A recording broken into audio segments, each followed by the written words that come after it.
Good morning, 12th students. In unit test 2, you are having the chapters. Lesson number 1 and 2 was in unit test 1. Now in unit test 2 for chemistry 3, 4 and 6. So 3 electrochemistry we completed in 16 to 17 parts. Today I am starting our next lesson, that is lesson number 6, that is general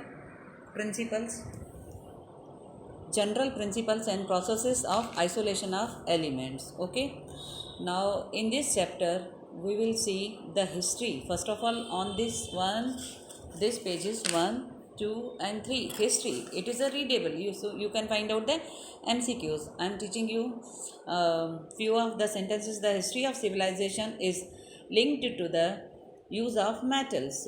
The history of civilization is linked to the uses of metals in many ways. Okay, the skill of extraction of metals give many metals and brought about several changes in the human society. From metals we can make weapons, tools, ornaments, utensils, etc., and enriched the cultural life. The 7 metals of antiquity are silver, gold, lead, tin, iron and mercury, although modern metallurgy had exponential growth after industrial revolutions. So it is interesting to note that many modern concepts in metallurgy have their roots in ancient practice that predated the industrial revolution. Okay, now we will see the two important sources.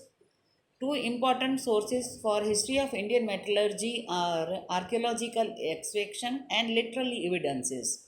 So you can go through this earlier history of metals like that. It is readable. You can see the important points, you underline it. Okay, now radiocarbon dating of charcoal from iron slag revealed evidence of continuous melting in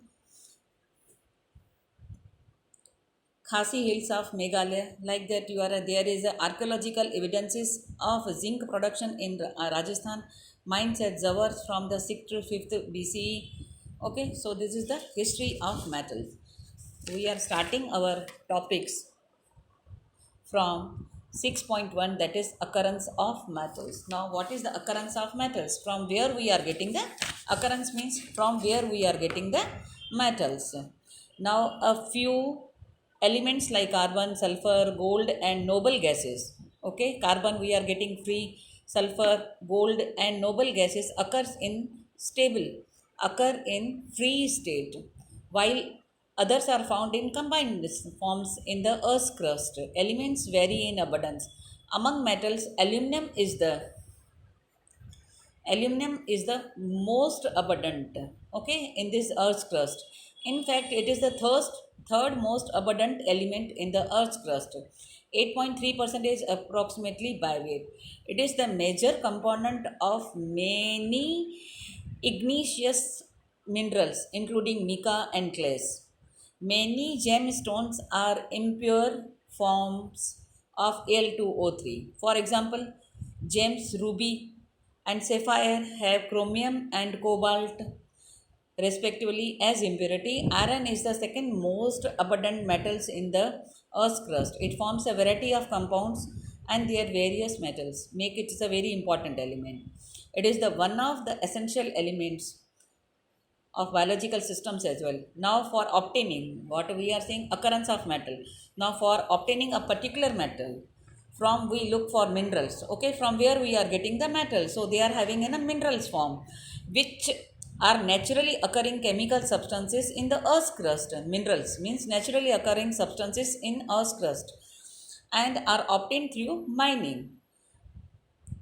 One of many minerals in which a metal may be found, only a few are viable to used as the source of the such minerals are known as ores, source of that metal. So here in this table you can see metal aluminum we are getting, that ore's name is bauxite and their composition is called Al2O3OH thrice 2x. Okay, so bauxite means Al2O3 plus some basic character. Iron, hematite, magnetite, and 10th also you are knowing hematite, magnetite, siderite, iron pyrites, FeS. Their chemical name is hematite means Fe2O3, Fe3O4, cigarette means FeCO3, iron carbide, iron sulfide, that is called the iron pyrites. Now the sources of copper are copper pyrites, malachite, cuprite, copper glands. Okay, this is the chemical component. For the zinc, zinc blend are calamite and zinc zinc sulfide and all. So this is the pure metal. From this ores they are called the minerals, and from their ores we are getting this mineral.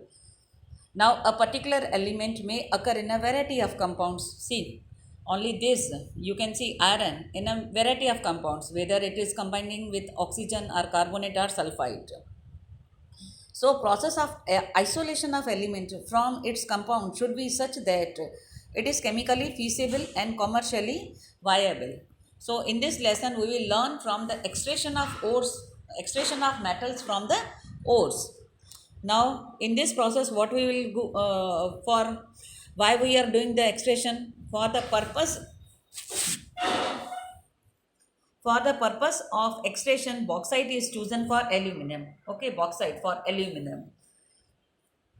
Now, for iron, usually the oxide ores, which is abundant and do not produce polluting gases like SO2. So, you can see here they can produce SO2. So, we have to extract iron from oxide components.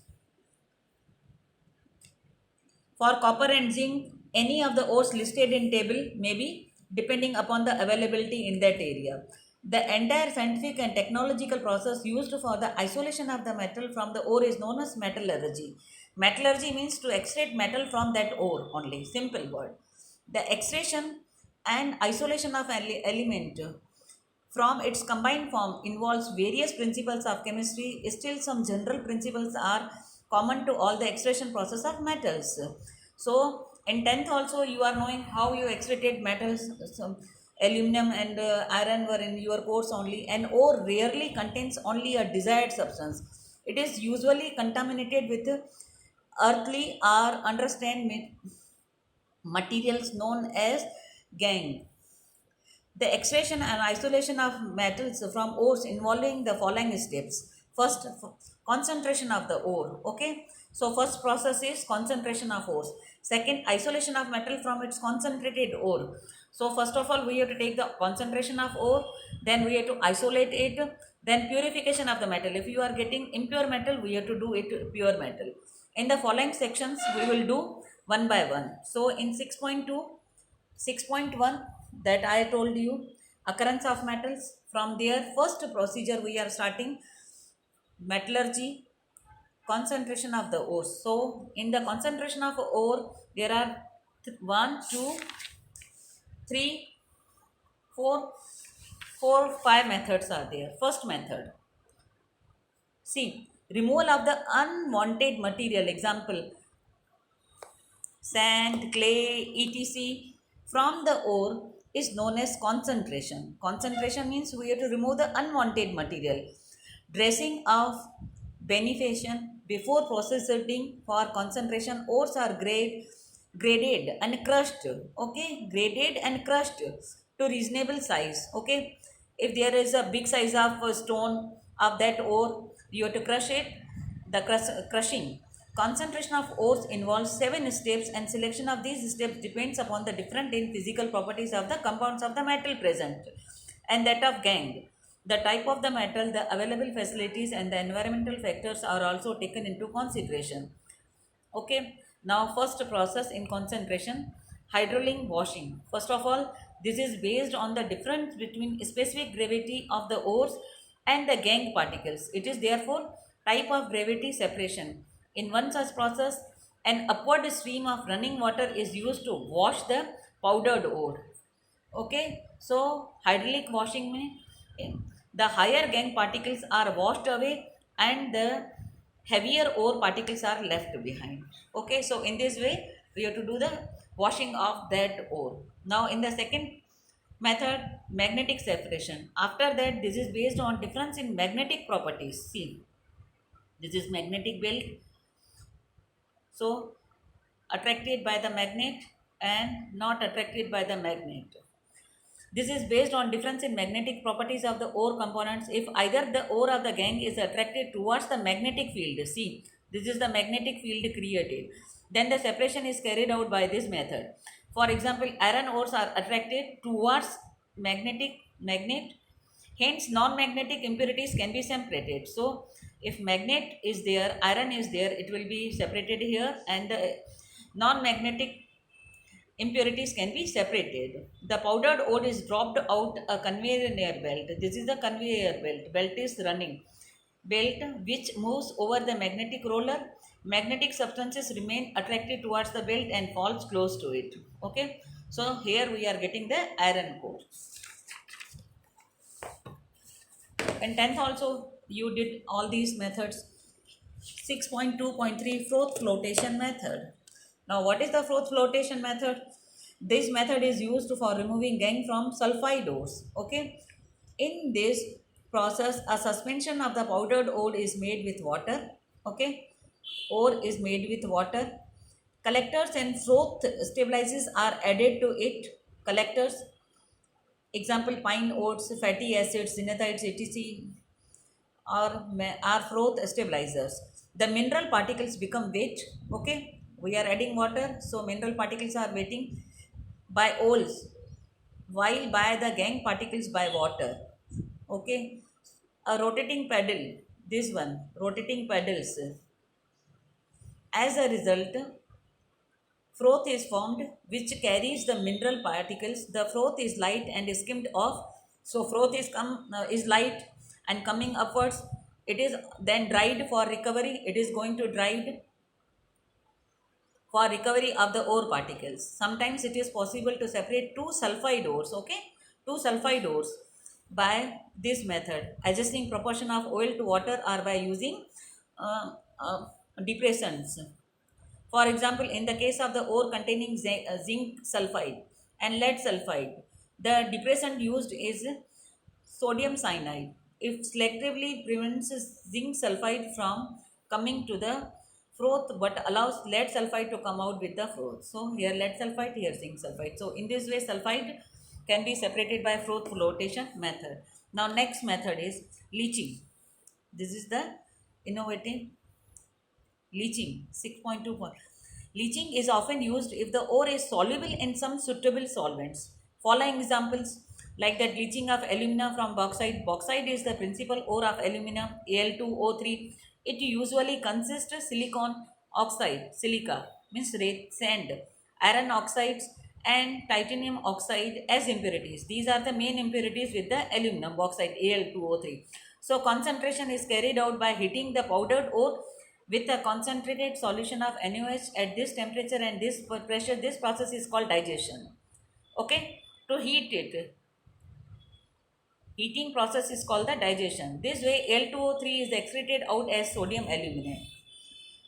The impurity Si2, that is sand, 2 dissolves forming sodium silicate. Other impurities are left behind. So in this way Al2O3 with NaOH and with water digestion process, and you are getting sodium aluminum hydroxide. The sodium aluminate present in the solution is neutralized by passing CO2 gas and hydrated Al2O3 is precipitated. At this stage, small amount of freshly prepared sample of hydrated Al2O3 is added to the solution. This is called seeding. So first was digestion, then this process is called seeding. It induces the precipitation. You are knowing them in 11th in chemistry practicals, you are knowing what is precipitation. So this is the reaction. Sodium silicate remains in the solution and hydrated alumina is filtered, dried and heated to give back pure Al2O3. So in this way you are getting pure Al2O3 by this method, leaching method. Now other example, alumina then. In the metallurgy of silver and gold, the respective metal is leached with a dilute solution of sodium cyanide or potassium cyanide in the presence of air which supplies oxygen. This metal is obtained later by replacement reaction. Okay, so in text question 6.1 and 6.2 you have to do. Tomorrow in the next lecture I will explain you extraction of crude metal from concentrated ore. So today in this lecture, in the first part, we started our chapter this with the introduction. then occurrence of metals, and then concentration of ores. Tomorrow in 6.3 we will start our extraction of crude metal from concentrated ore. Okay, so prepare for the